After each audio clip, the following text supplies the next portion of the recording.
YouTube. Welcome to my channel. This is Dr. Giselle Martin, aka Dr. Jazzy Fit. And today we have here somebody that I greatly admire that I've been following on Instagram for quite some time, actually several years.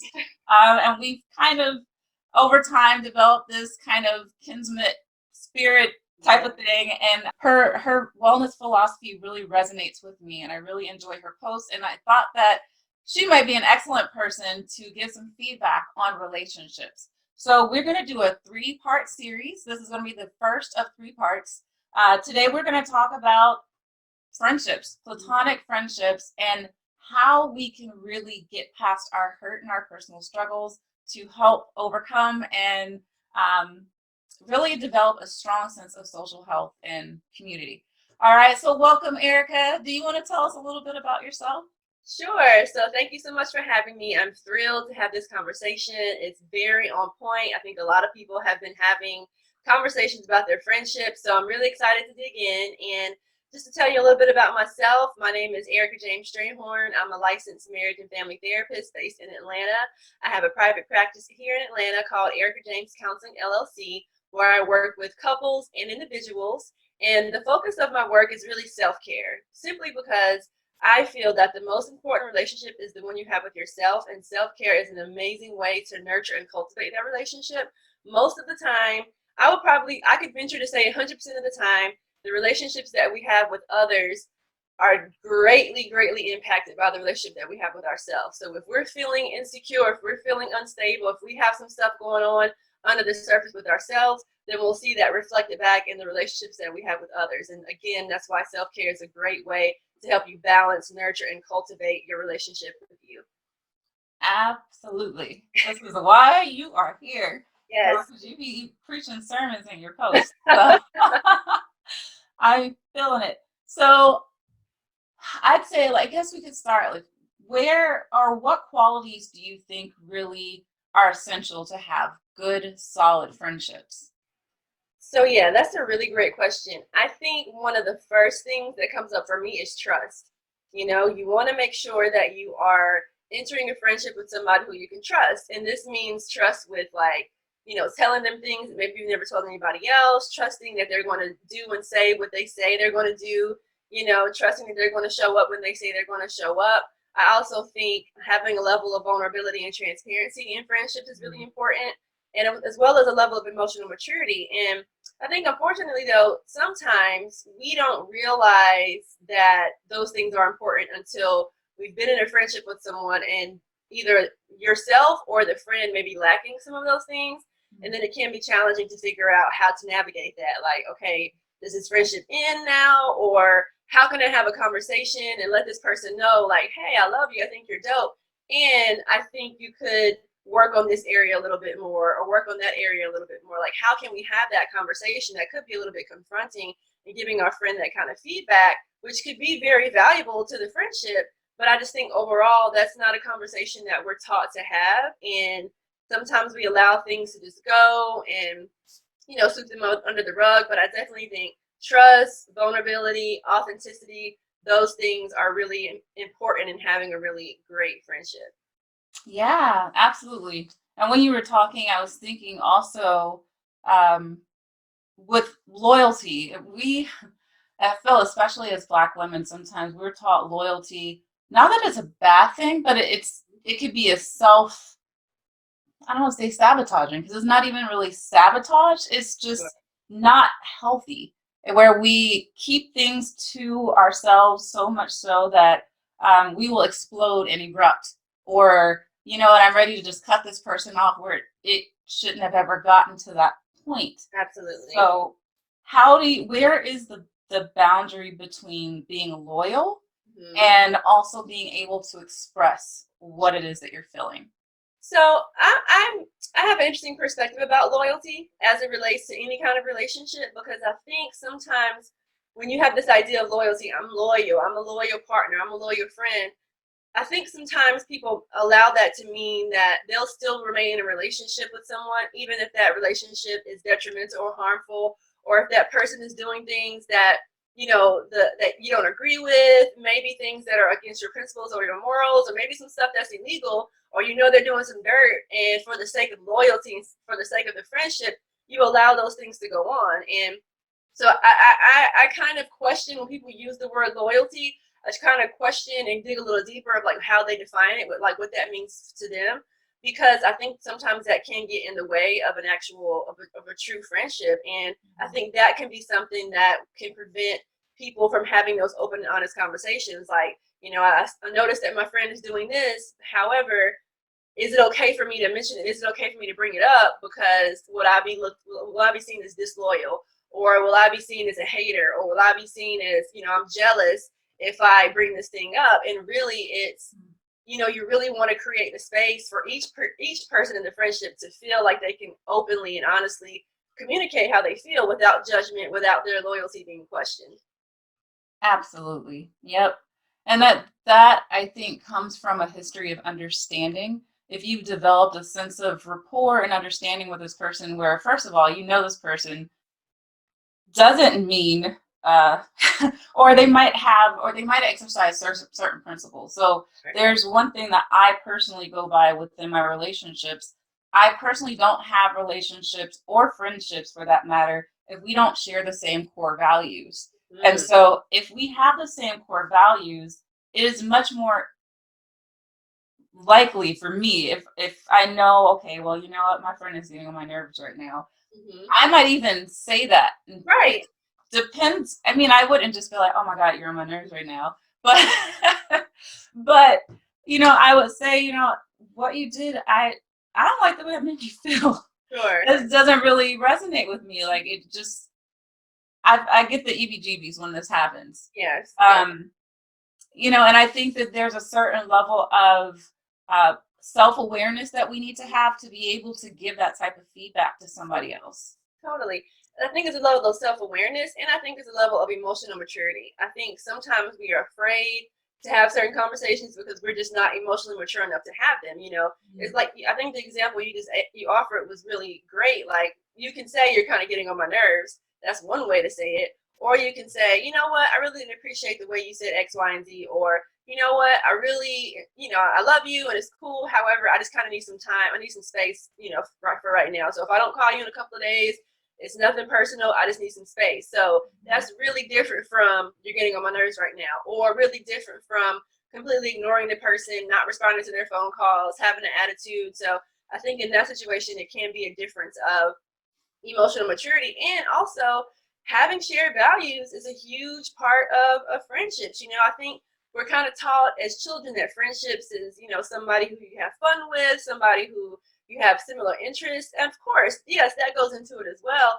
But as you get older and as you kind of decide what things you value and what's important to your life, it's really important that your friendships that has some alignment as well. And I think that's why over time, sometimes friendships end, because it's like, yeah, we're still having fun with each other. However, we've grown up together and our lives are kind of taking different paths. And so the things that I value are different than what you value.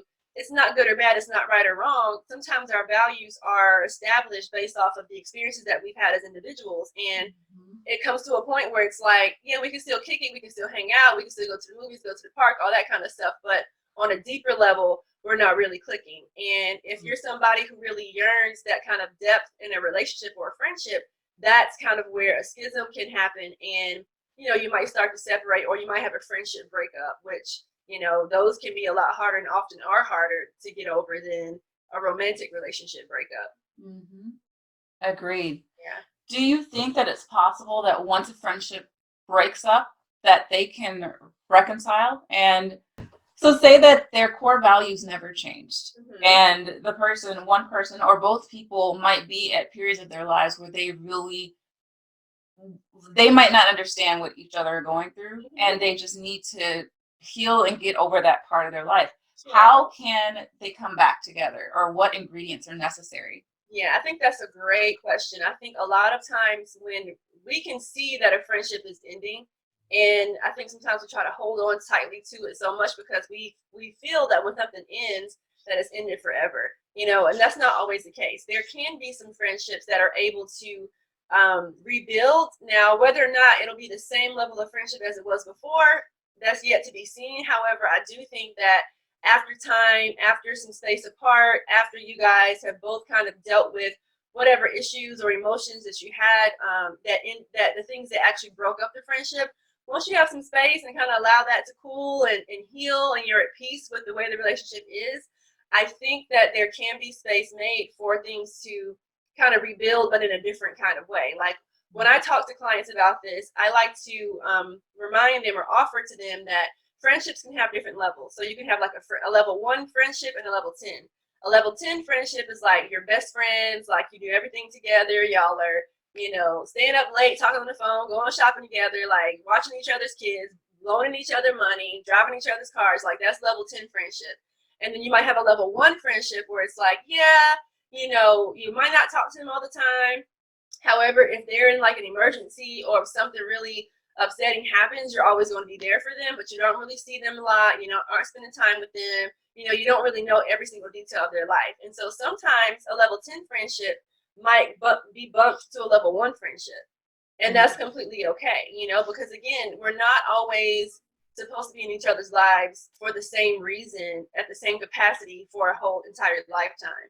And it's completely okay if a level 10 goes to a level 4, or a level 4 might go up to a level 10.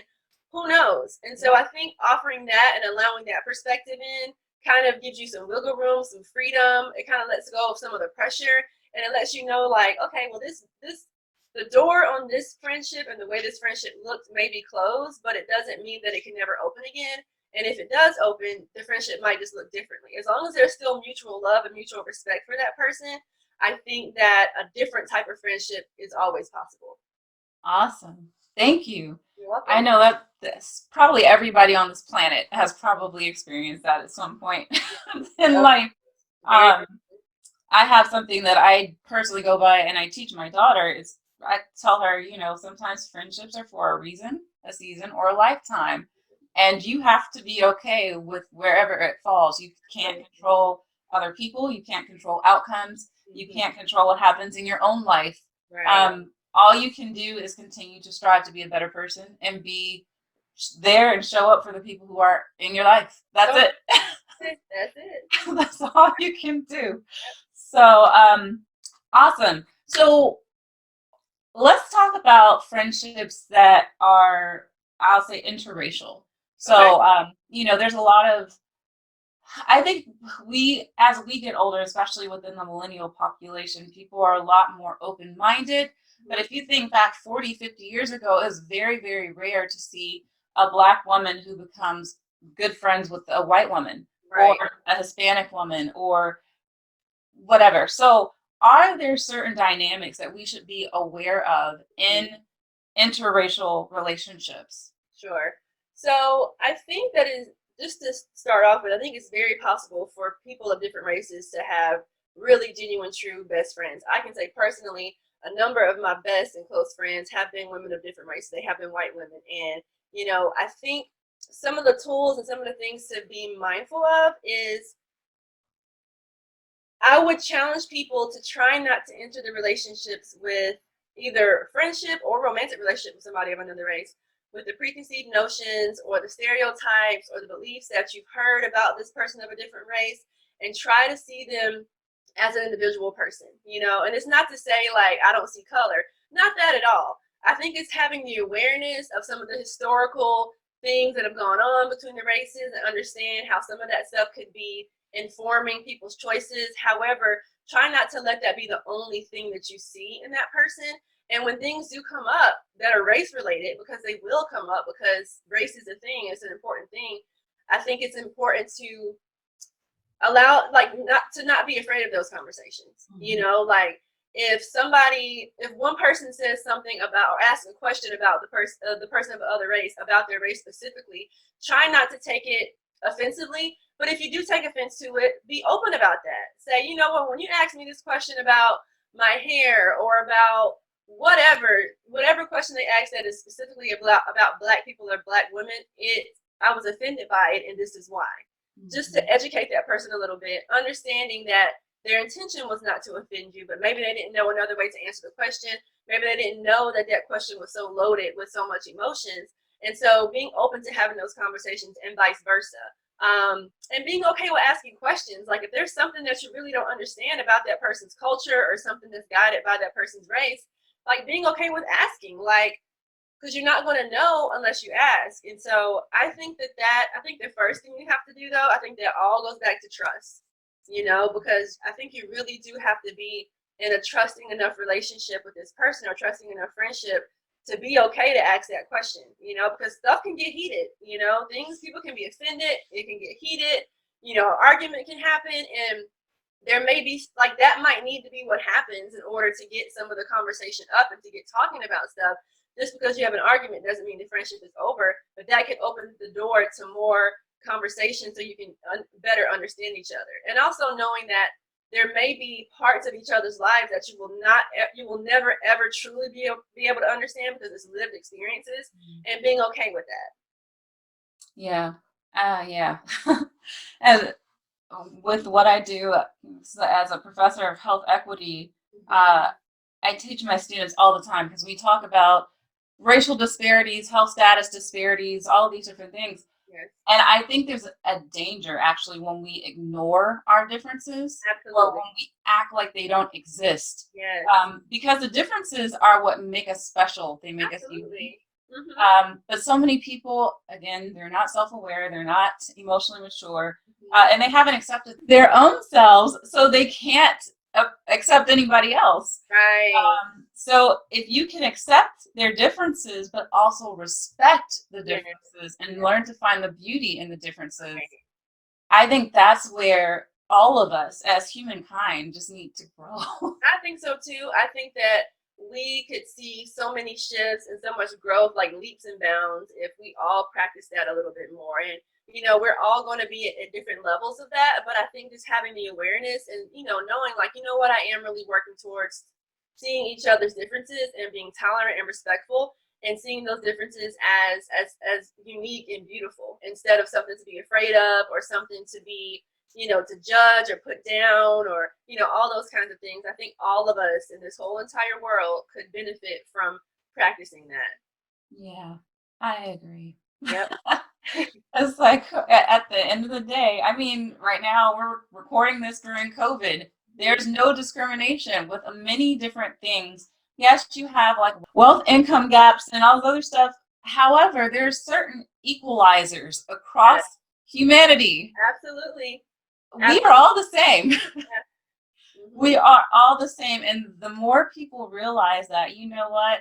Erika has feelings just like Giselle does. She has struggles, she has challenges just like I do, and just like she does, and he does, and whoever does. And yeah, we need to frame how we have conceptualized each other in this whole framework of the world just a little bit differently. Yes, I completely agree.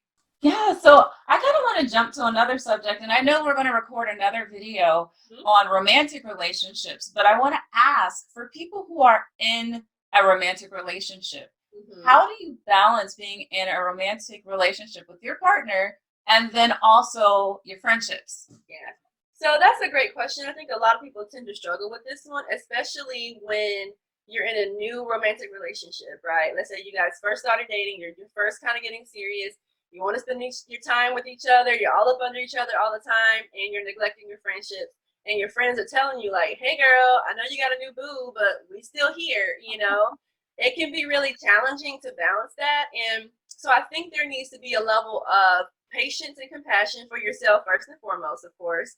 And also having some empathy for your friends to be able to understand, like, y'all were just kicking it hardcore every day, all weekend, like 2 weeks ago. And now that you got this boo, it's like you kind of dismiss your friends. Like, imagine how they're feeling, Right. And so I think it can be a level of, and I hope, and I'm hopeful that the friends can communicate to her or to him, like, hey, we haven't seen you in a while, like, what's up? We know you're all booed up now, but like, we still want to hang out with you. And communicating that instead of just like ghosting or not saying anything. And I think if everybody can have a conversation, and the person who's newly in the relationship can look and be like, well, they're not hating, they're not jealous, They don't, they're not mad at you or your new person. They just really want to spend time with you. Then you can figure out how to balance that out. Maybe Friday night or Thursday night is date night with boo. And then other nights of the week is when you hang out with your friends, and really trying to figure out what that balance is, because it's a really relevant thing. And sometimes people don't realize they're doing it until somebody mentions that they're doing it, kind of calls them out, so to speak. And being able to just have the conversation about it and figure out how it can work for everybody, I think that is the best way to go about it. Okay. Yeah. Yeah. Yeah. And I would also add to what you just said, being okay with missing the person. Yes. And because sometimes I think people are we're having such a great time. I don't want to ever let this euphoric feeling go. Right. And it's like, and that's how you get lost in the Yes. relationship. You're not taking the time to do the things that make you you. Mm-hmm. You get friends who help, enrich your life and help give the wisdom and the richness to who you are. Yeah. I mean, I know I personally have been guilty of that, and I'm sure so many of us have. Yep. But it's real life. And it's hard sometimes when you're already balancing work, and you might have a business or whatever other things. You might be involved in the community or at a church or something. So yeah, balance. Yes. It can be tough, and I think you made a really great point when your friends start telling you, like, hey girl, we haven't seen you. That could be a key, like a yellow flag, like, okay, let me get back to what I was doing, because I don't want to lose myself in this relationship. Absence makes the heart grow fonder. It's okay if I don't spend every single night or every single day with this person. And if you feel that not spending time with them is a threat to the relationship, then you need to check the relationship.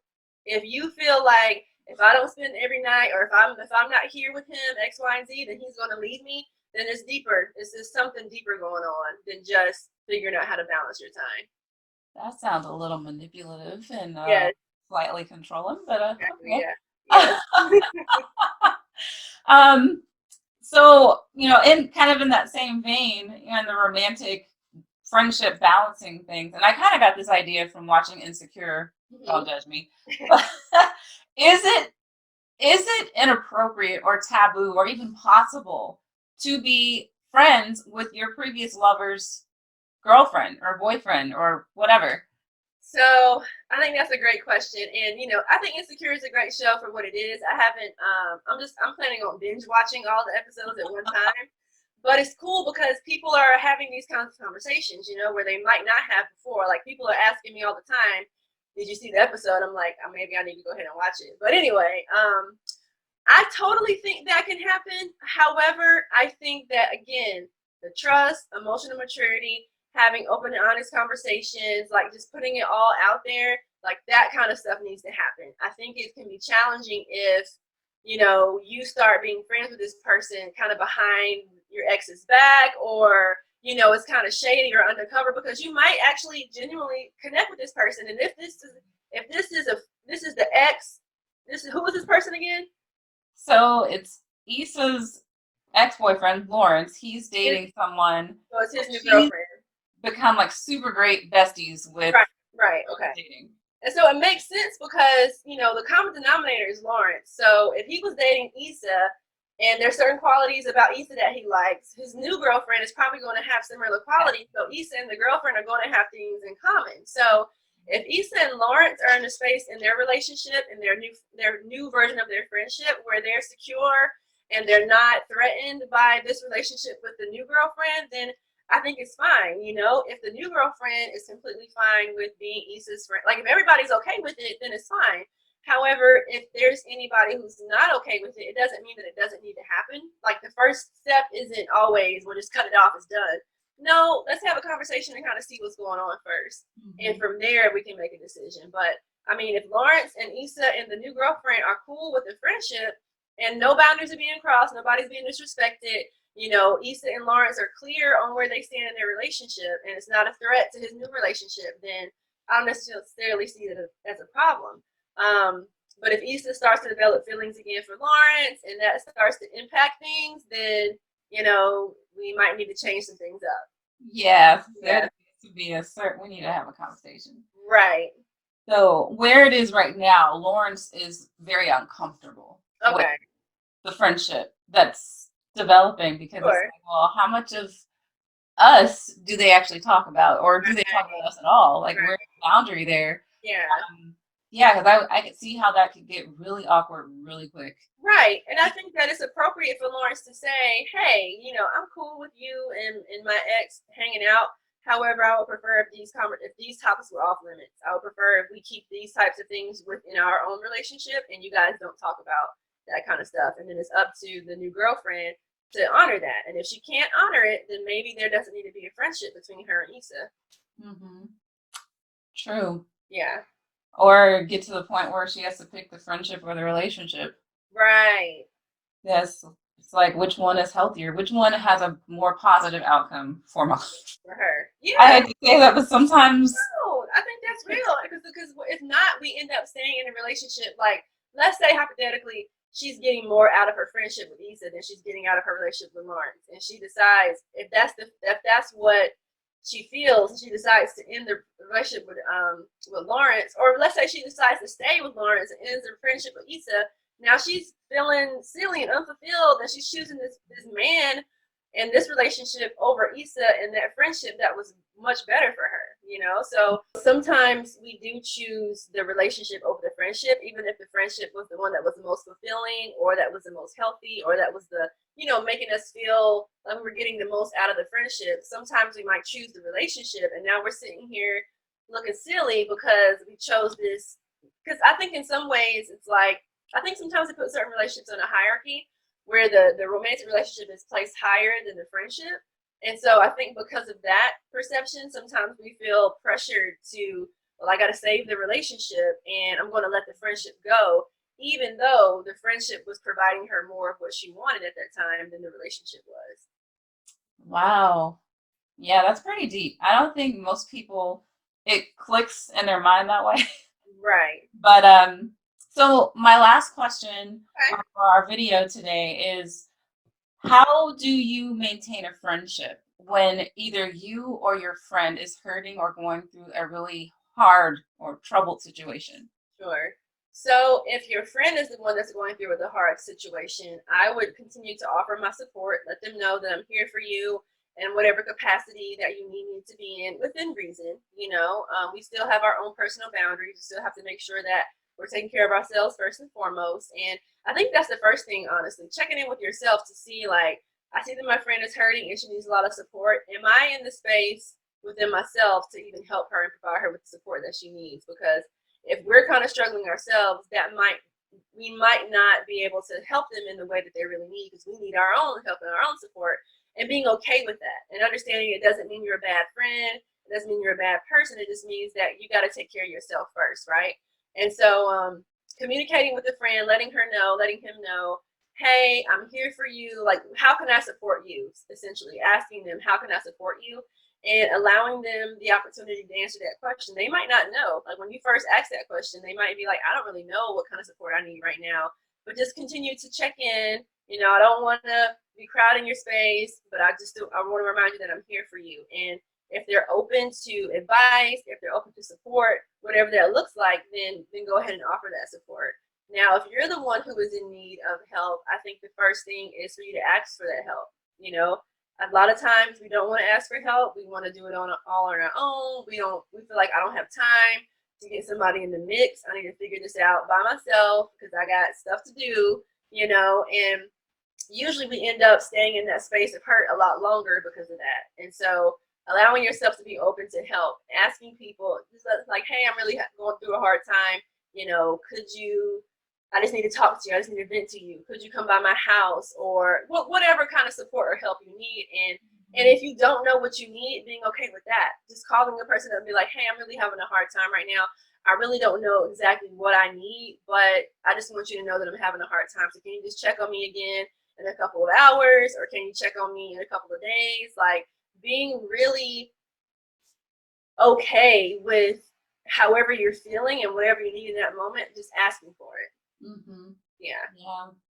I several different points that you said really resonated with me because, and I'll use myself as an example. I remember After my divorce, there was so much, like I moved to a new area. I was doing a postdoc. Everybody knows postdocs and residents don't get paid nothing.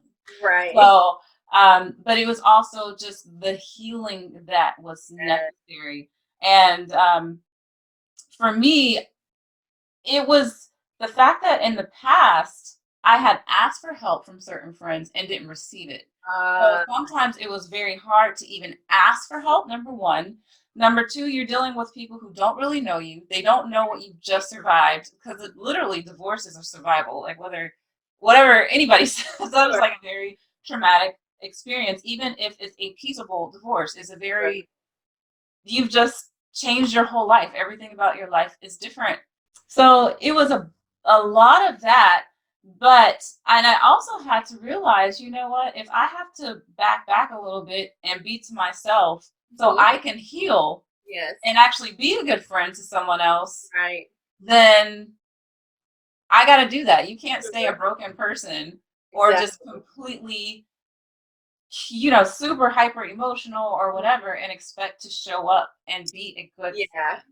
I think that's a really good point too. Sometimes the answer is it may not be asking for help from the outside externally. It may be kind of going inside, going within, kind of withdrawing from things and withdrawing from people. And then, being okay when people are like, "Hey girl, I haven't heard from you, X, Y, Z, where you been?" Letting them, communicating to them what's going on, and however, whatever comfortable way you're wanting to communicate that. You don't have to always put it all out there unless you really want to, but trying to figure out a way to communicate to them like, hey, I'm really going through some healing time. I kind of need some space. It's nothing personal against you. I'm just kind of withdrawing, kind of resetting, and trying to find my footing again. And thank you for checking up on me. Yeah, Yeah. and doing it lovingly. Yes. I've seen people do that, and it's just like, well, why are you reaching out to me? Like, the Right. person came up to say hi. Like, be nice. Right. Like, okay, I guess I won't checking in with you anymore. Thanks. Exactly. Right. Right. It's like, oh, okay, have fun over Right. there, your little pity party. Exactly. But thank you so much. I hope for those of you who are watching that you really check her out. Find her on Instagram. You'll see the information right below. Yeah. And your website as well. We'll put all of her contact information and the information in the description box. Awesome. So I hope this is healing for you guys. If you have any questions, please let either of us know and we will be happy to help you out. Thank you so much. Thank you.